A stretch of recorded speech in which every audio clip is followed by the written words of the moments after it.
England's glorious history has been steeped in ambition, greed, treachery, and betrayal. Its castle walls have witnessed centuries of bloodshed. The anguished wails of the forlorn still echo through the corridors. Cut off by tragic death, these restless spirits have been trapped in limbo between heaven and hell. They have become the castle ghosts of England.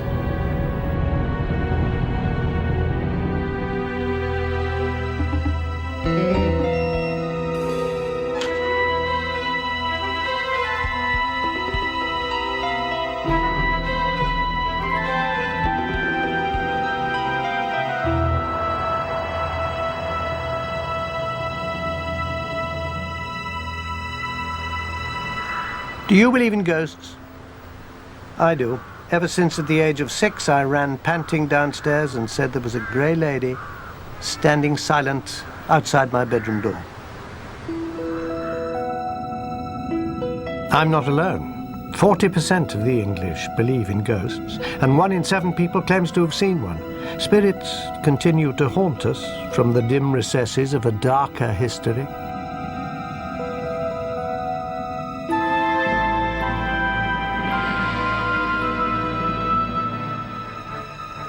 Manifestations of the paranormal have many names in Britain. Wraiths, spunkies, chagrins, church grims, hags of the dribble. From the ancient Druids to Dickens' A Christmas Carol, spirits have been a palpable presence in the English landscape.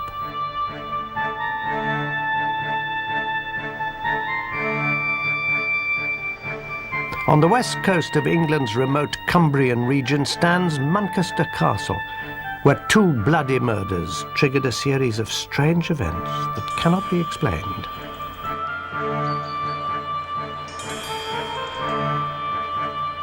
This rugged and beautiful landscape has echoed to the gruesome cries of the inhabitants of Manchester Castle. Its walls loom over the treacherous quicksands of the River Esk in the valley below.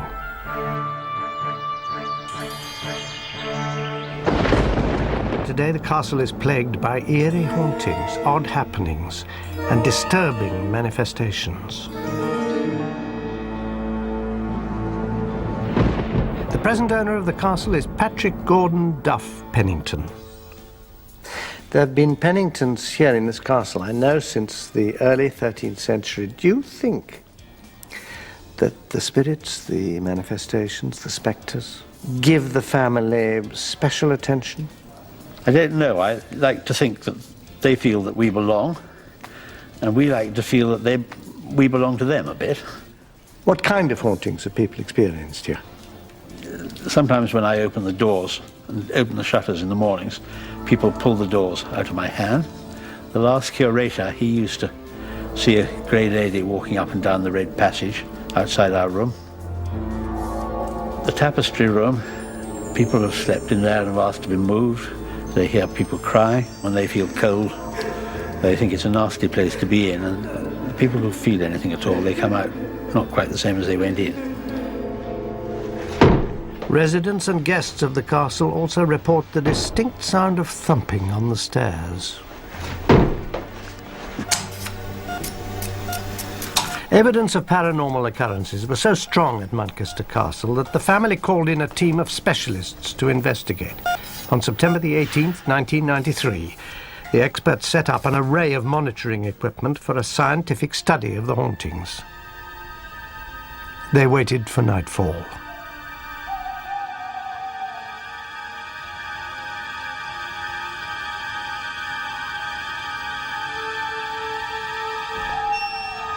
At 10:40 p.m., the investigators felt the temperature drop dramatically.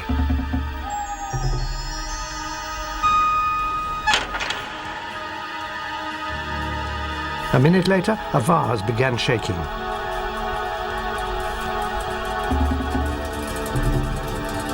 Then a loud thud was heard, followed by 3 raps.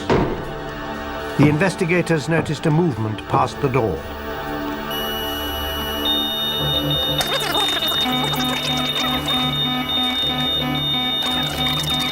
The team observed so many unexplained events that they reported it is hard to come to any conclusion other than that Muncaster Castle is inhabited by supernatural energies. Not a few of the supernatural happenings have been attributed to a malevolent spirit that inhabits the castle. And in Muncaster's long story, there's no more malevolent character to judge by events than Thomas Skelton. He was the last jester or fool to the Penningtons. He was known as Tom Fool and was responsible for the phrase tomfoolery. He was also a steward of the estate. He was a trusted servant of his masters and a tyrant to those beneath him. He's said to have known Shakespeare, indeed, to have been the model for King Lear's fool. Malicious, vicious, witty, and cruel. No one could play a trick more thoroughly than Tom Skelton. He loved to sit under a chestnut tree near the castle and wait for passers-by seeking directions. Those he didn't like, he'd send to their deaths in the quicksands below.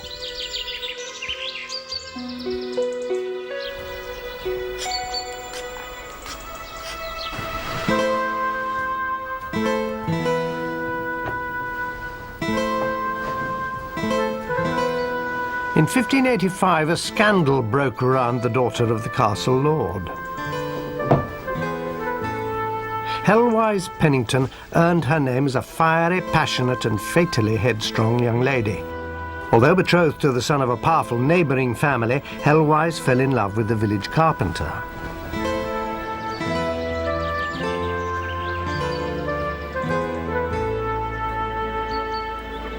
But their encounters were not to remain secret. When word reached Helwise's father, Sir William, he sought out Tom Skelton, meeting him here under what became known as Thomas's tree. He told him to put an end to the scandalous affair.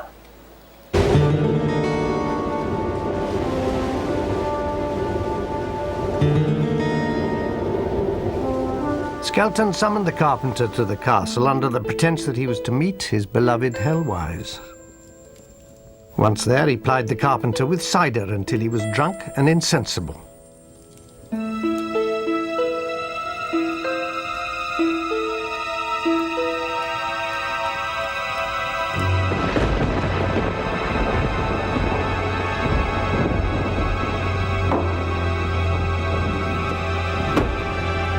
Then Skelton used the carpenter's own tools, a mallet and broad chisel, to hack off the young man's head.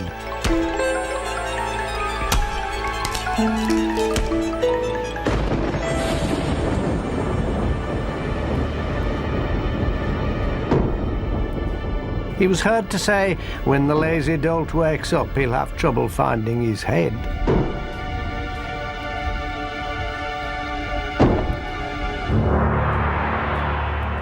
Always one to please his master, Skelton presented Helwise's father with the young carpenter's head. History does not record Sir William's reaction.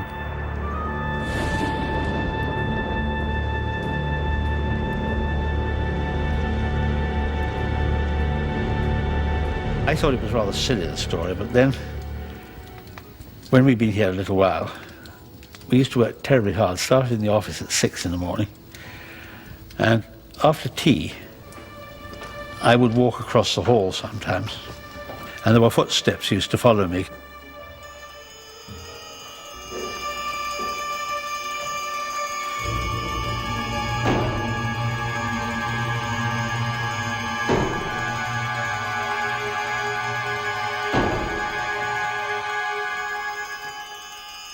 You don't think it could possibly have been an echo? No, I've tried that out. No, it wasn't. And I've tried it with sort of shoes that didn't make a noise, but I always heard the behind me.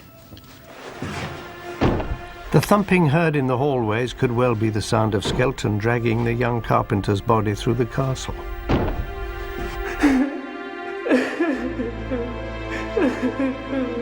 And the mournful crying? Could it be Hellwise weeping over her murdered lover?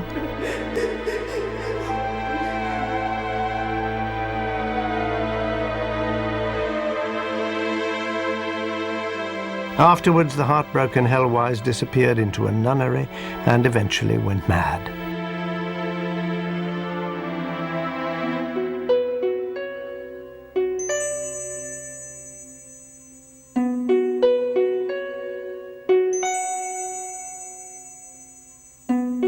As for Thomas Skelton, he never paid for his crime, but fate has a way of meting out justice. He drowned in the River Esk. Is Manchester still haunted by the presence of Tom Fool, waiting to play one last trick?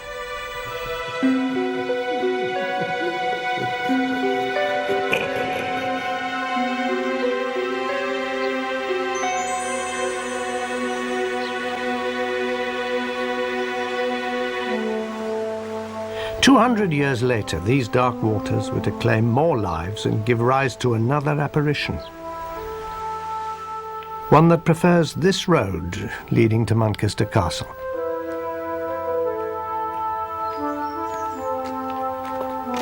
Good morning. Grace Simmons, an employee of the castle, has seen the ghost. It'll be about October in 1985 that I'd been out for a night and coming back up the road, driving up the road with my husband, and just come around the corner and we saw this lady standing. She was leaning against the wall.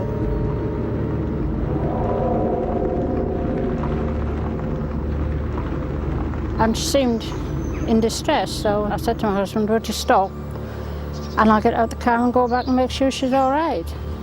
And yeah, we went back. When I got back to the corner, she'd gone. The woman in white began appearing after a gruesome murder in 1822. Love seems to be ill-fated at Manchester Castle. Mary Bragg, a servant in a nearby village, was madly in love with the castle's steward, but the housekeeper, a Miss Littledell, had taken a fancy to the same man. One night her jealousy turned to rage. Two ruffians appeared at Mary's door. Concocting a lie, they claimed her beloved had fallen ill and she must rush to him. Alarmed, Mary went with the two men.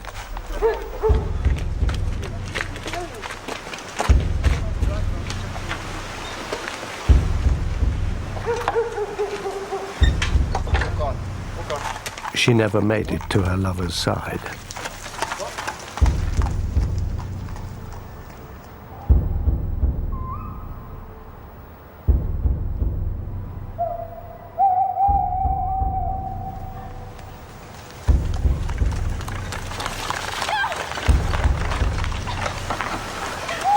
Near a tree on the road through Manchester Wood, the abductors pulled Mary Bragg from the carriage. A pistol was rammed into her mouth.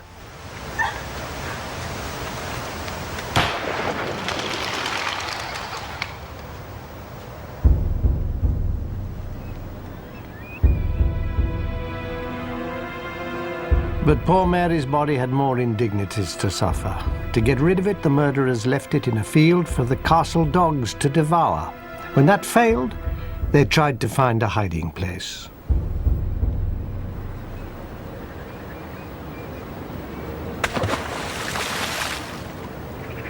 They hoped the waters of the River Esk would do their dirty work.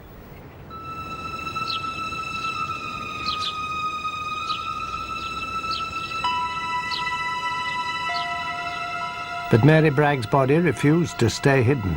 Months later, it was found washed up, further downriver, badly decomposed. At the coroner's inquest, a doctor claimed it was impossible to determine the cause of death. Some say he'd been bribed to cover up the murder.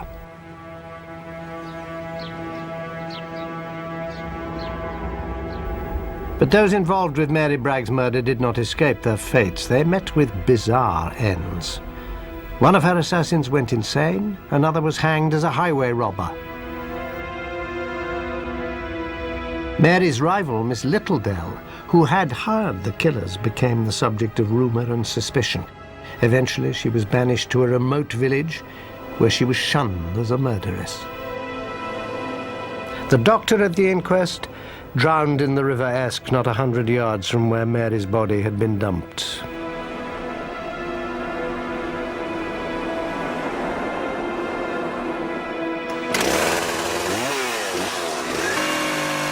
In 1993, the tree under which Mary Bragg died was cut down.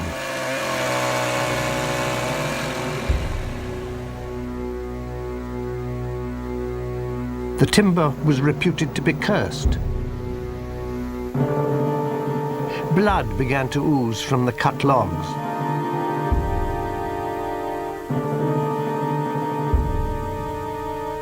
No one locally would have anything to do with the wood. It had to be shipped to London to be sold.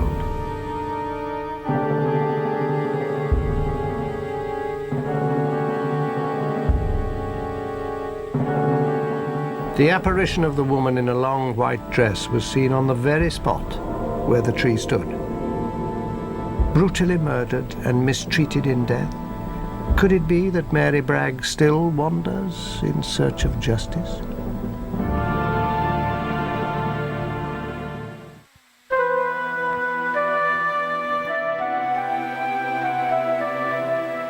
No unearthly presence is more powerful than one that haunts Sudeley Castle in the southwest of England.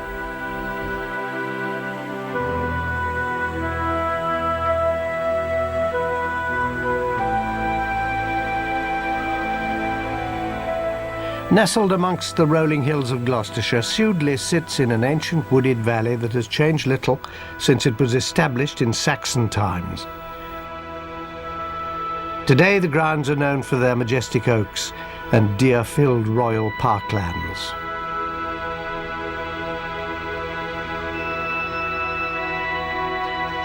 Sudeley Castle began as an extravagant royal wedding present in the 10th century. It went on to be owned by a succession of kings, including Richard III and Henry VIII.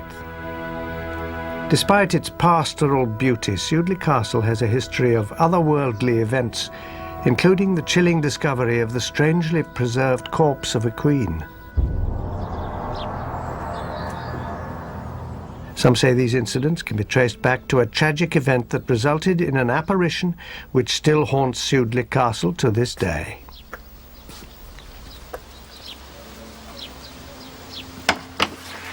Aha, Peter Timewell. That's right, Miss Hardy. How nice to see you. Peter Timewell is the caretaker at Sudeley. He probably knows as much as anyone about the castle and its spirits.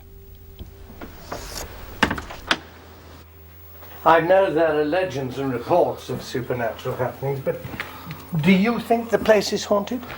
Yes, I do. I get the general feeling, and so do members of staff and visitors, that there is something there. Employees report strange sights and sounds in the castle. The smell of an apple-scented perfume, the frequent forlorn sobs of a child, and the appearance of a tall, beautiful woman in a long green dress. The mystery of the lady in green is the key to the hauntings at Sudeley. Apples, yes. As Peter took me further into the castle, her presence appeared to become ever more tangible. And myself. This is the castle nursery. What a beautiful room. Feels very calm. But this is where most of the castle hauntings are taking place. Can you account for that? Well, I put it down to our Katie, Who's Katie? Queen Catherine Parr. And this is her. Catherine Parr was a striking figure. Nearly 6 feet tall, with auburn hair, she was intelligent and artistic, a lover of music and poetry. She is famous for being Henry VIII's 6th and last wife. Catherine Parr managed to keep her head and outlive him. Catherine always had a passion for this man, Thomas Seymour. He was handsome, selfish, a buccaneer, a political adventurer. He was determined to be near the crown.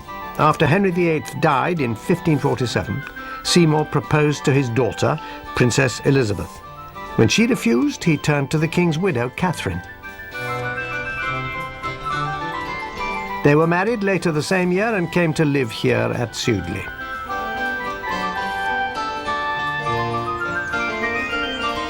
Within months, Catherine was pregnant.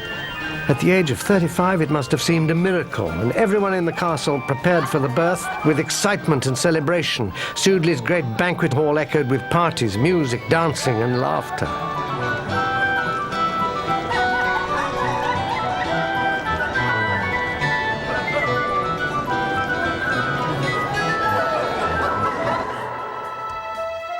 Then tragedy struck. Gloom silenced the castle. Catherine gave birth to a baby girl named Mary, but a week later Catherine died from a fever. Mother and infant daughter were forever separated. But the tragedy did not end there.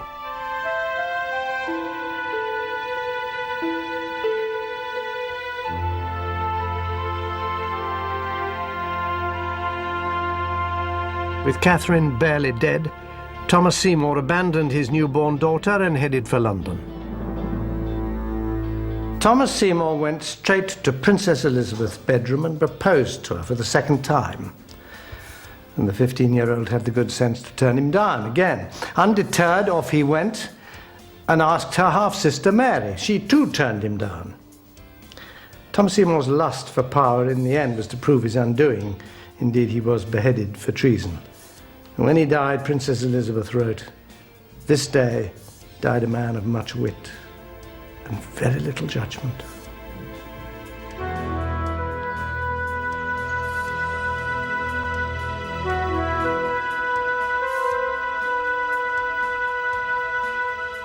Catherine was buried in the chapel at Sudeley in 1550.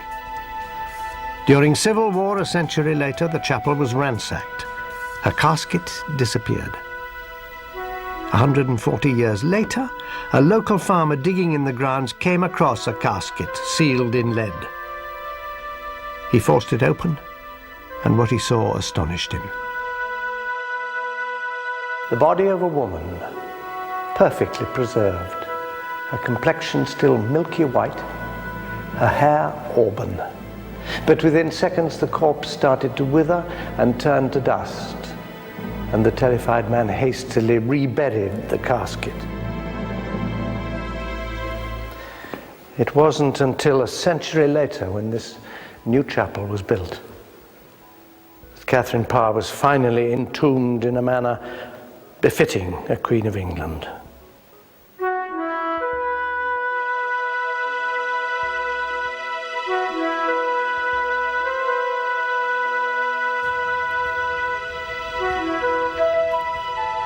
Apparently, Catherine Parr's spirit was not to rest. Margaret Parker, who's worked here at the castle for 23 years, is the latest witness to the Queen's return. Must be about 9 years ago. In the middle of winter, the castle was all locked up, and it was just 5 girls and myself cleaning. And there was an artist upstairs in Catherine Parr's room painting. Knowing the woman artist was about, Margaret Parker wasn't surprised when she saw a figure standing in the window. Morning. But the artist had only just come down from the nursery.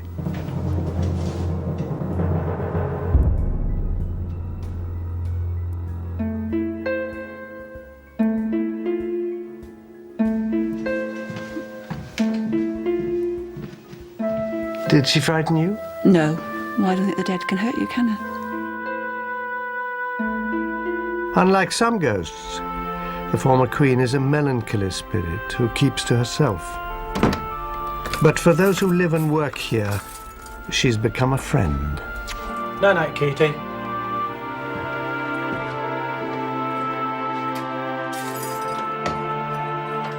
After Catherine's death, her daughter Mary mysteriously disappeared from history. No one knows what became of the unfortunate little orphan.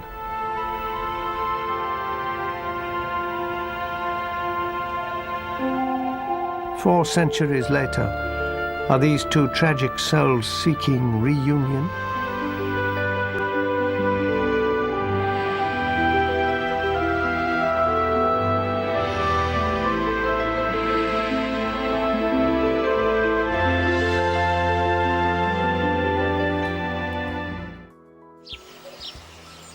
As if to purge itself of sorrow, Sudeley lay in ruins for 180 years.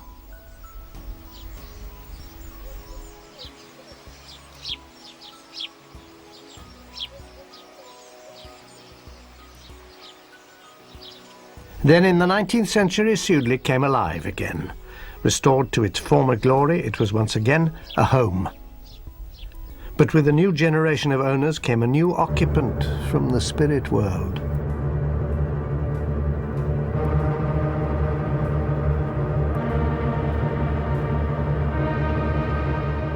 During the Victorian era, people were fascinated by ghosts. They were everywhere. To glimpse a spirit was to be reunited with a loved one who had passed on.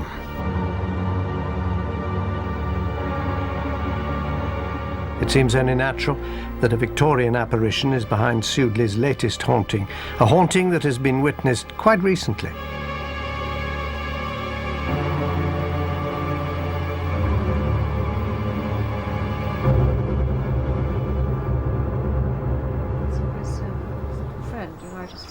The present chatelaine and owner of Sudeley Castle is Lady Elizabeth Ashcombe, who hails from America. She inherited it from her late husband, Mark Dent Brocklehurst. There is, as I hear, quite a modern spirit that is to be seen in the castle. Can you tell me about her? Well, her name is Janet, and she was the housekeeper here for many, many years. She was here for 50 years. She came in 1896. My late husband, Mark, used to tell me stories about her when he came home from school, that she was still here and everyone's still terrified of her, and she was still ruling the roost with the iron glove.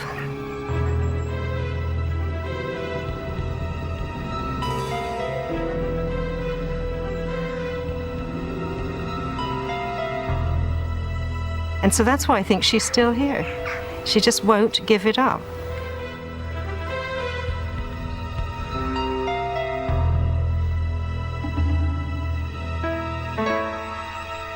The upkeep of a grand Victorian household such as Sudeley required armies of servants, housemaids, footmen and gardeners. All had their allotted place in the hierarchy. As housekeeper, Janet was in a superior position. Together with the butler, she was responsible for the strict running of the castle, ensuring that everything ran like clockwork and taking orders from the lady of the house. But her supervision didn't end there. In accordance with the rigid moral code of the day, she took particular interest in keeping the female workers chaste. Many of them were young, unsophisticated girls from South Wales who were away from home for the first time. Janet took it upon herself to safeguard their morals, sternly keeping amorous boys at bay.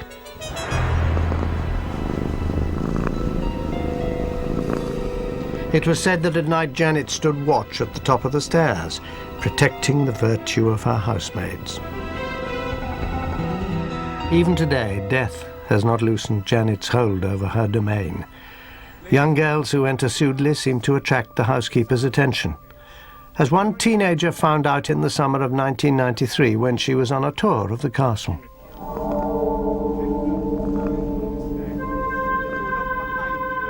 At the heavily gilded gold frame, you will find a picture of... Suddenly, without warning, a strange feeling overcame the girl, urging her up the staircase.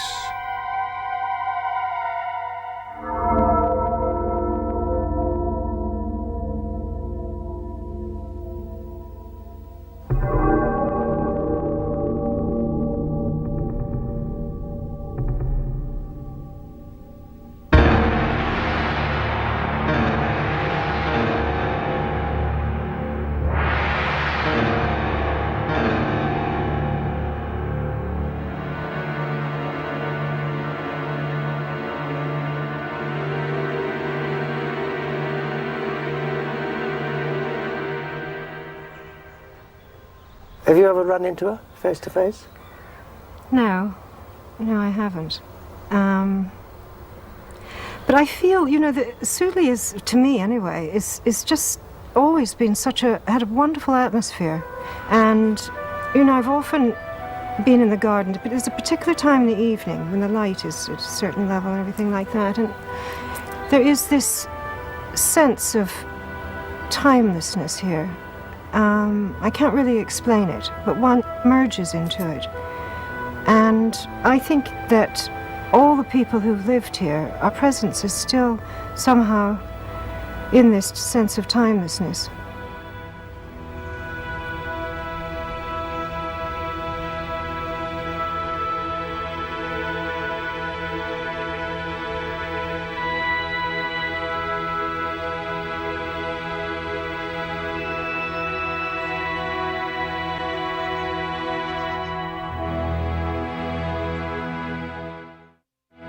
If Sudeley's ghosts seem to linger out of duty or longing, that is not the case with our next castle.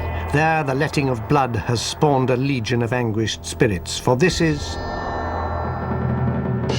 the Tower of London.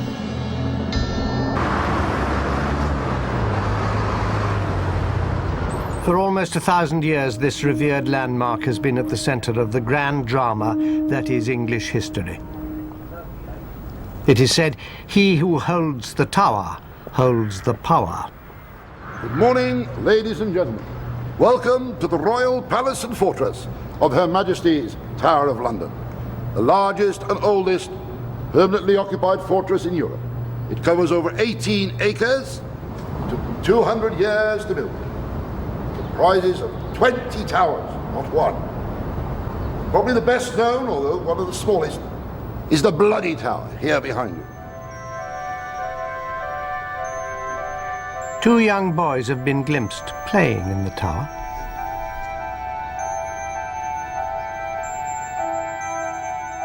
They are believed to be the spirits of two princes, 9-year-old Richard and the heir to the throne, 12-year-old Edward, the victims of a shocking crime.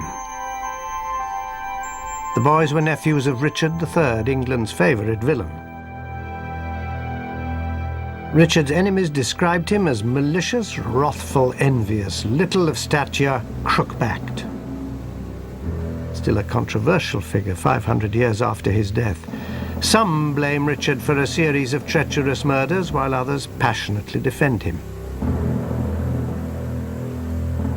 What is known is that after the death of their father, King Edward IV, the two young princes were put under Richard's protection.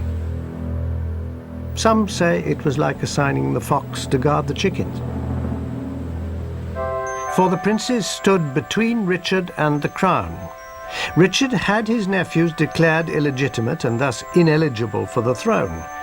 He then confined them to the tower for their own safety, he said. For months they were seen playing on the battlements and in their room.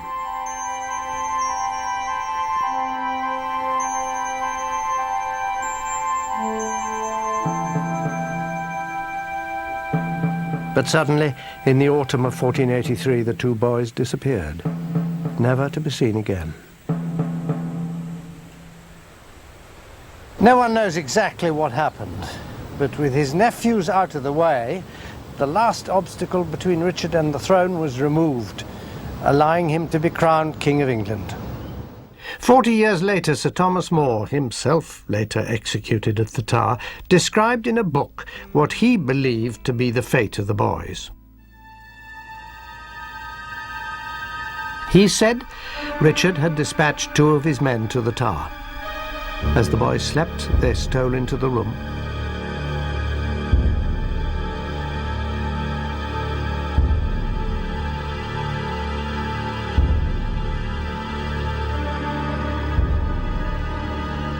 Then they smothered the two sleeping princes.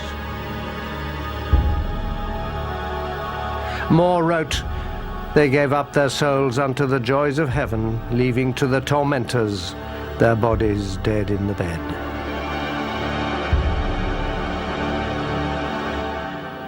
According to More, they were buried under a great heap of stone. In 1674, workmen uncovered a chest just near here. In it were the skeletons of 2 children. In 1933, these were scientifically examined. From the bone formation and the structure of the teeth, it was concluded they were the skeletons of 2 boys, a 12-year-old and a 9-year-old, matching the ages of the princes.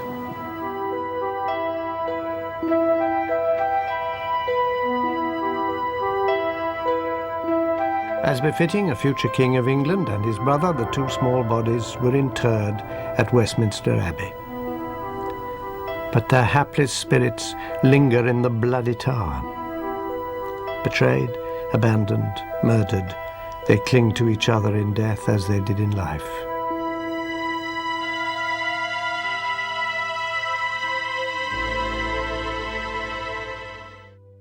And the spirit that appears in this area of the tower is connected to another king's murderous determination. These rooms are the home of a particularly gruesome apparition.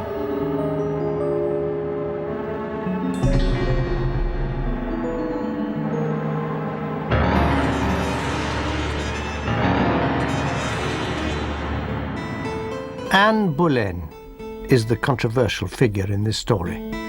Some champion her as a modern woman, vibrant, headstrong, and intelligent. Her enemies saw her as an ambitious schemer with an arrogant, tempestuous spirit. Anne's boldness and independence enchanted King Henry VIII.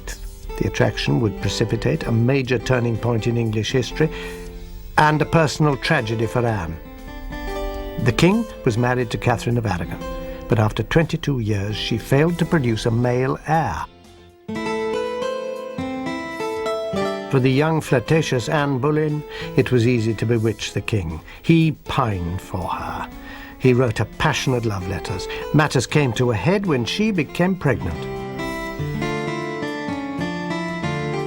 Expecting the son he so desperately wanted and needed to ensure the succession, the king convened Parliament and had his marriage with Catherine annulled. And the divorce which followed caused the celebrated break with Rome and the beginning of Protestant England, of which Anne Boleyn finally became queen. But she gave birth to a girl, the future Queen Elizabeth I. Her second child, a longed-for boy, was stillborn.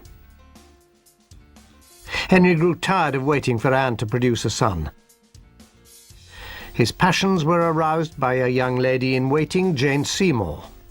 Where Anne had been the other woman, she was now the aggrieved wife.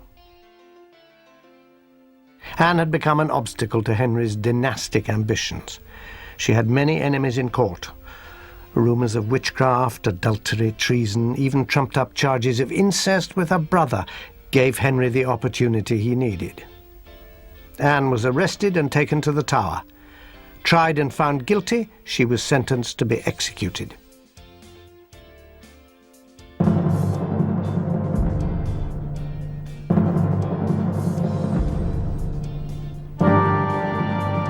As she awaited death, Anne had violent mood swings. One moment she was laughing, the next crying. Then a calm overcame her. She sent a message to Henry requesting that her head be cut off with a sword, not an axe. The axe was messy and often took more than one stroke.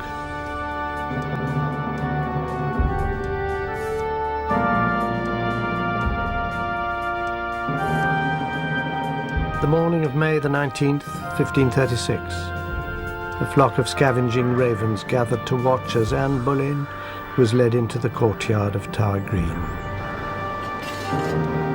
When the inevitable moment came, the executioner readied the sword behind her back.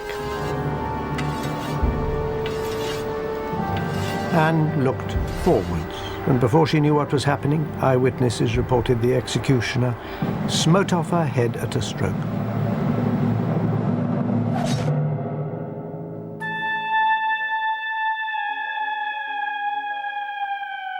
Major General Geoffrey Field is Governor of Her Majesty's Tower of London. Do you know what happened to her body? Well, I know the story of what happened.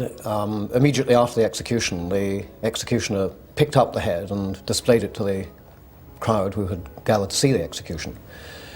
And the story goes that the eyes continue to move and the lips continue to move for several seconds after the beheading. The body was then put into an arrow chest. Apparently there was no coffin available for some reason.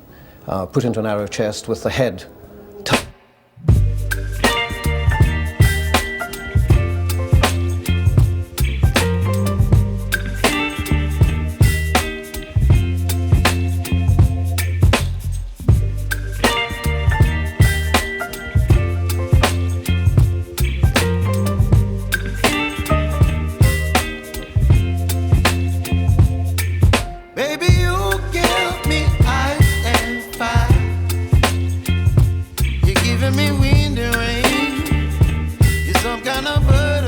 by death.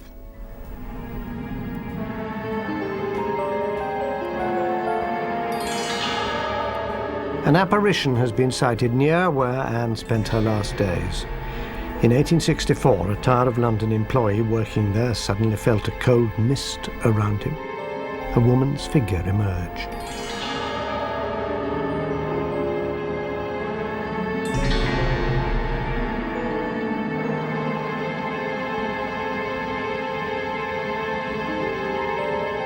As the worker stood watching in wonder, the figure turned towards him. But where a face should have been, there was nothing.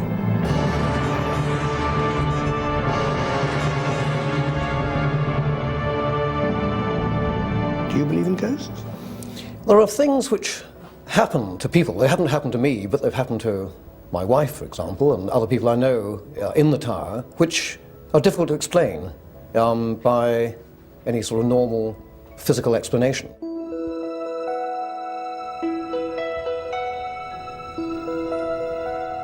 A frail apparition dwells in a parallel universe, trapped between reality and the beyond.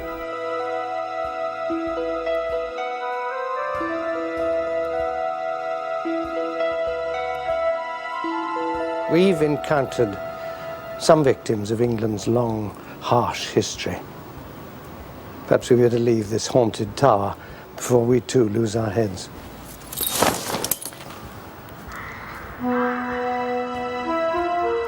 Have we persuaded you that the castle ghosts of England are real?